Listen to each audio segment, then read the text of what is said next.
Assalamualaikum warahmatullahi wabarakatuh. Perkenalkan, nama saya Suci Permatasari dengan nomor NIM 2111026 dan teman saya. Dan saya Novia Lestari dengan NIM 2111039.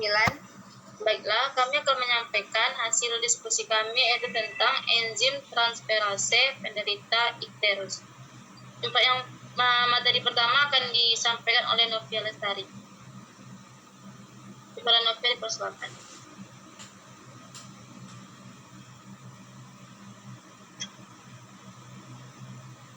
Enzim merupakan biomolekul yang mengkatalisis reaksi kimia, di mana hampir semua enzim adalah protein. Pada reaksi-reaksi enzimatik, molekul yang mengawali reaksi disebut substrat, sedangkan hasilnya disebut produk. Metabolisme merupakan sekumpulan reaksi kimia yang terjadi pada makhluk hidup untuk menjaga kelangsungan hidup.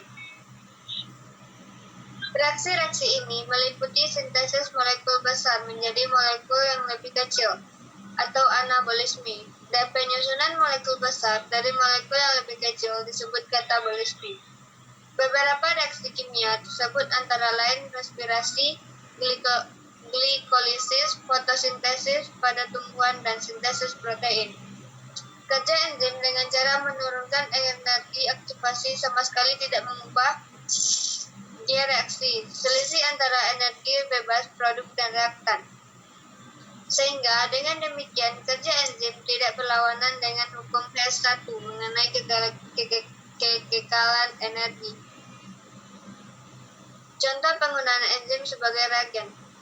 Yang pertama, urikase yang berasal dari jamur Candida utilis dan bakteri Artobacter globiformis dapat digunakan untuk mengukur asam urat.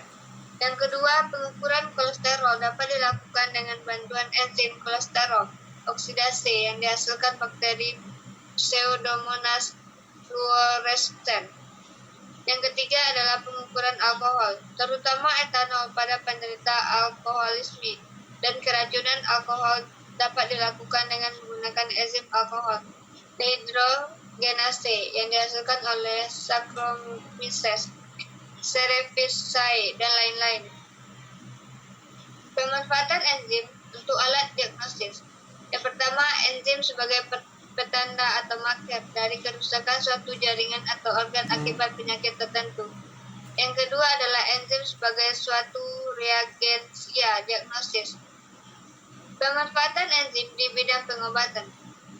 Penggunaan enzim sebagai obat, pemberian senyawa kimia untuk memanipulasi kinerja suatu enzim. Dengan demikian, suatu efek tertentu dapat dicapai. Enzim sebagai sasaran pengobatan, serta memanipulasi terhadap ikatan protein ligan sebagai sasaran pengobatan. Enzim sebagai sasaran pengobatan merupakan terapi di mana senyawa tertentu digunakan untuk memodifikasi kerja enzim, sehingga dengan demikian efek yang merugikan dapat dihambat dan efek yang menguntungkan dapat dibuat. Yang pertama adalah diabetes mellitus.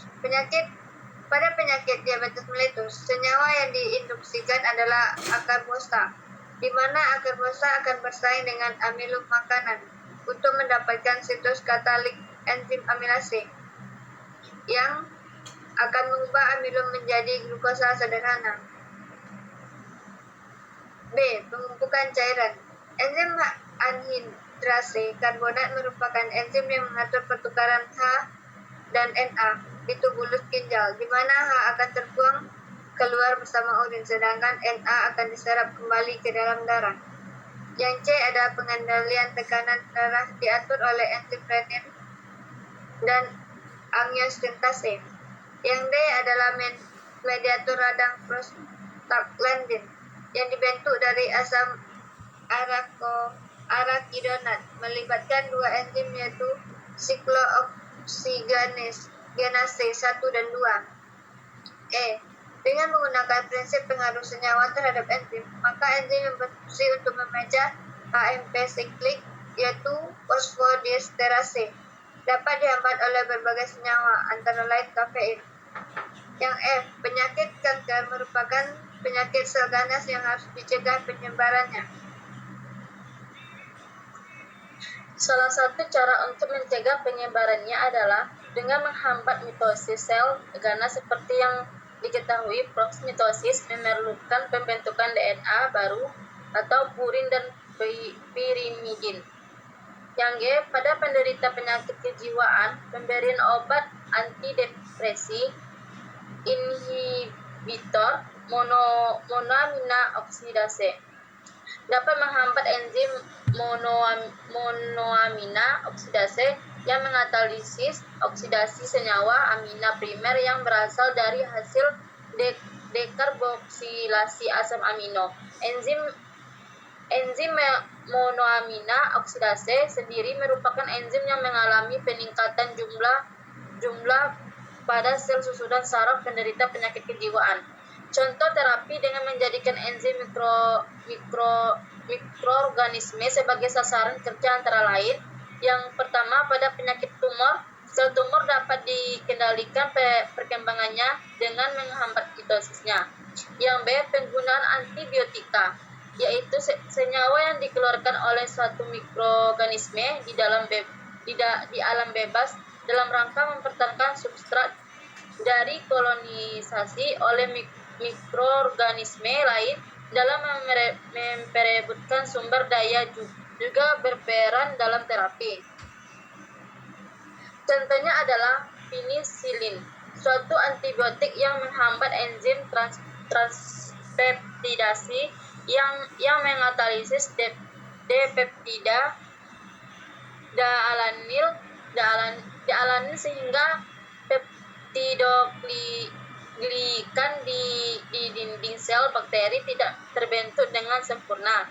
Yang C, perbedaan mekanisme sintesis protein antara mikroorganisme dan sel penjamu juga dapat dimanfaatkan sebagai salah satu prinsip terapi. Penggunaan antibiotik tertentu dapat menghambat sintesis protein pada mikroorganisme.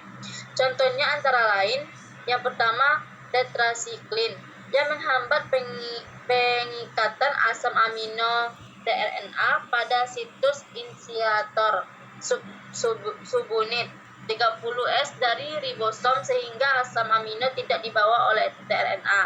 Yang B, streptomycin yang berkaitan langsung dengan subunit 50S dari ribosom sehingga laju sintesis protein berkurang dan terbentuk protein yang tidak semestinya akibat kesalahan baca kodon mRNA.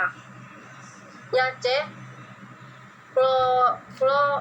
chloramphenicol yang menyaingi mRNA untuk duduk di ribosom. Yang D, neomycin B yang mengubah pengikatan asam amino tRNA ke kompleks mRNA ribosom interaksi protein ligan sebagai sasaran pengobatan.